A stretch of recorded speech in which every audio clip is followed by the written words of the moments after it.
نفری جو ہے وہ 1000 اہلکار کے قریب یہ طلب کی گئی ہے اور انہیں تعینات وہاں پر کیا جائے گا. اب غیر ملکی سفراء سے بھی ملاقاتیں ہوئیں, ان کو یہ یقین دہانی کروائی گئی اور انہیں اس بات کا عزم کا اعادہ ان کے سامنے کیا گیا کہ اسلام آباد میں سیکیورٹی میکانزم ہم بہتر بنا رہے ہیں, آپ آزادانہ نقل و حرکت کر سکتے ہیں. اور اس کے ساتھ ساتھ وزیر اعظم کی زیر صدارت اجلاس ہوا ہے. اس اجلاس میں سیاسی صورتحال پہ غور کیا گیا اور اس کے ساتھ ساتھ پنجاب کی صورتحال پہ غور کیا گیا.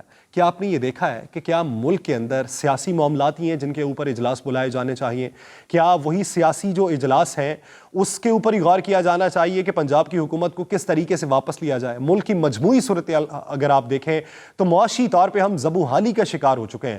ابھی تک ہم نے یہ نہیں دیکھا کہ انہوں نے ہنگامی اجلاس جو ہے وہ معاشی صورتحال کے اوپر بلایا ہو. ابھی تک ہم نے یہ نہیں دیکھا کہ معاشی صورتحال کے اوپر انہوں نے پولیٹیکل سٹیک ہولڈر سے بات چیت کی ہو. ابھی تک ہم نے یہ نہیں دیکھا کہ انہوں نے یہ بات بیٹھ کے کی ہو کہ مساق معیشت کے لیے ہمیں تگودو کرنا چاہیے. لیکن یہاں پہ اجلاس بلائے جاتے ہیں, وہ چاہے کسی بھی سیاسی جماعت کی طرف سے ہوں, وہ سیاسی معاملات کے اوپر اجلاس بلائے جا رہے ہیں اور سیکیورٹی معاملات کے اوپر اجلاس بلائے جا رہے ہیں. آپ کو ملک کی تمام سٹیک ہولڈرز کو ایک میز پہ بٹھانا ہوگا تاکہ آپ معاشی طور کے اوپر جس زبونحالی کا شکار ہو چکے ہیں اس سے نکلنے کے لیے آپ کے پاس کوئی میکانزم موجود ہو. آپ کے پاس وہ میکانزم موجود نہیں ہے, لیکن آپ سیاسی صورتحال کے اوپر اجلاس بلائے جا رہے ہیں. آپ وزراء کی تنخواہوں میں اضافے کیے جا رہے ہیں, آپ وزراء کی فوج کو بڑھائے جا رہے ہیں, آپ پنجاب کی مسند اقتدار حاصل کرنے کے لیے تگ و دو کر رہے ہیں, لیکن آپ ملک کی بہتری کے لیے اقدامات کوئی نہیں کر رہے. آپ صرف ایک لالی پاپ عوام کو یہ دے دیتے ہیں کہ دوست ممالک سے بات چیت چل رہی ہے, $6 بلین پاکستان کو موصول ہو جائیں گے, سعودی عرب سے بات چیت چل رہی ہے, کپل آف ویکس کے اندر سعودی عرب پاکستان کی امداد کر دے گا. لیکن کیا آپ نے پاکستانیوں کو یہ یقین دہانی کروائی کہ ہم سیاسی معاملات کے اوپر نہیں بیٹھیں گے, آپ کی جو مشکلات ہیں ان کو حل کرنے کے لیے اقدامات کریں گے؟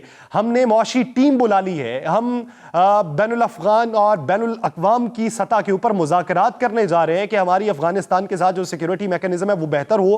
بارٹر سسٹم کے نام کے اوپر پاکستان سے جو ڈالرز افغانستان میں منتقل ہو رہے ہیں اس کی روک تھام کسی طریقے سے ہو سکے, اور ہم نے بین الاقوامی سطح کے اوپر کچھ ممالک سے رابطے کیے ہیں کہ پاکستان کے جو معاشی سٹرکچر کو بہتر کروانے کے لیے آپ ہماری ہیلپ آؤٹ کر دیں. لیکن یہاں پہ سیاسی معاملات کے اوپر اجلاس دن بدن ہوتے ہیں, دوڑیں لگی ہوئی ہیں وزراء کی, اس کو توڑ لیا.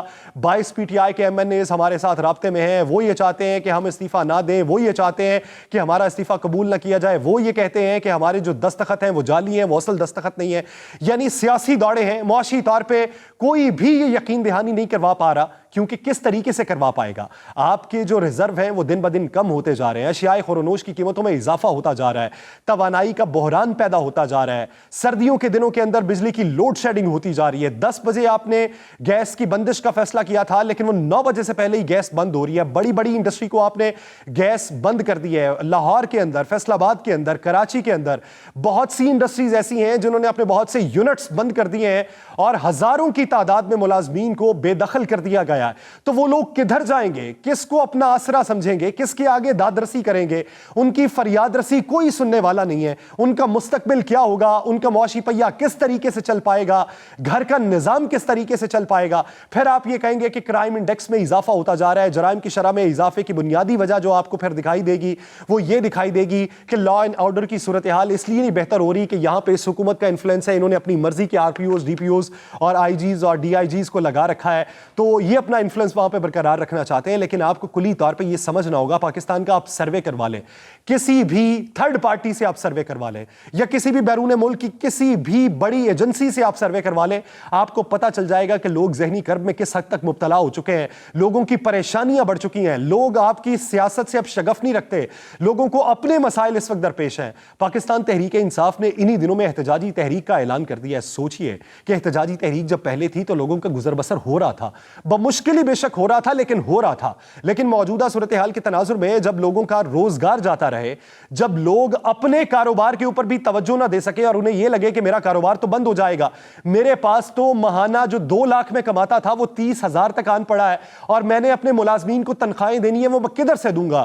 جب لوگوں کے بجلی کے بل 3 ماہ تک پینڈنگ پڑے ہوں گے, جب لوگوں کو یہ پتا ہوگا کہ بچوں کی فیسیں اسکول میں ہم نہیں جمع کروا رہے ہیں, جب لوگوں کو یہ پتا ہوگا کہ گھر کے اندر مہینے میں جب 5 بار مٹن پکتا تھا اور اب 1 بار چکن پکانے کی بھی ان کے اندر استطاعت باقی نہیں رہی. لوگ کدھر جائیں گے؟ کس کو اپنا آسرا سمجھیں گے؟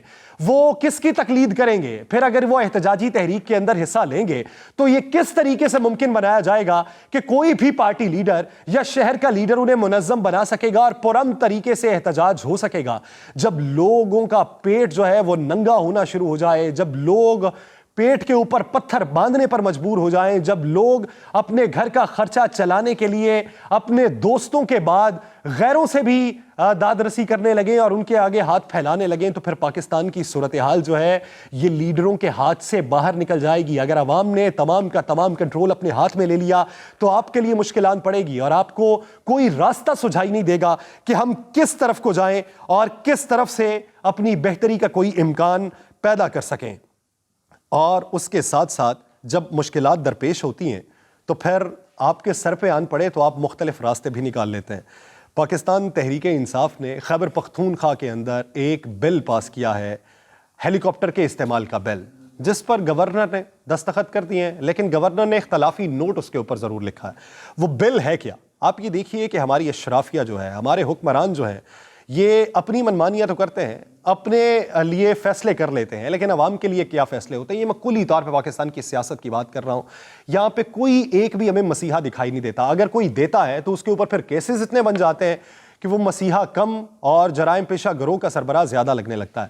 پاکستان تحریک انصاف نے بل پاس کیا. اس بل کے مندرجات یہ ہیں کہ 2008 سے لے کے اب تک یہ جو ہیلی کاپٹر ہے یہ وزیر اعلیٰ خود بھی استعمال کر سکتے ہیں، یہ مختلف وزراء بھی استعمال کر سکتے ہیں، اور اسے جو ہے یہ ادھار پہ بھی دیا جا سکتا ہے. یعنی آپ اس کو رینٹ آؤٹ بھی کر سکتے ہیں. اگر کوئی لینا چاہے تو وہ پیسے جمع کروائے اور وہ اس کا استعمال کر سکتا ہے. اور سب سے بڑی بات یہ کہ 2008 سے لے کے اب تک جس نے بھی استعمال کیا اس کے اوپر کوئی قدغن نہیں آئے گی. لیکن سب سے بڑا سوالیہ نشان یہ ہے کہ گورنر خیبر پختونخوا نے 3 بار ہیلی کاپٹر مانگا تھا، ان کو انکار کر دیا گیا. تو سوچنے کی بات یہ ہے کہ اگر کوئی اور مانگے گا تو اس کو کس تناظر میں یہ دے دیں گے؟ اپنے مفاد میں فیصلے کرنے ہوں تو پاکستان میں ہوتے ہیں، عوامی مفاد میں فیصلے کرنے ہوں تو کسی کے پاس کوئی ایک فیصلہ موجود نہیں ہے. مجھے دیجیے اجازت. اللہ نے کے پاس.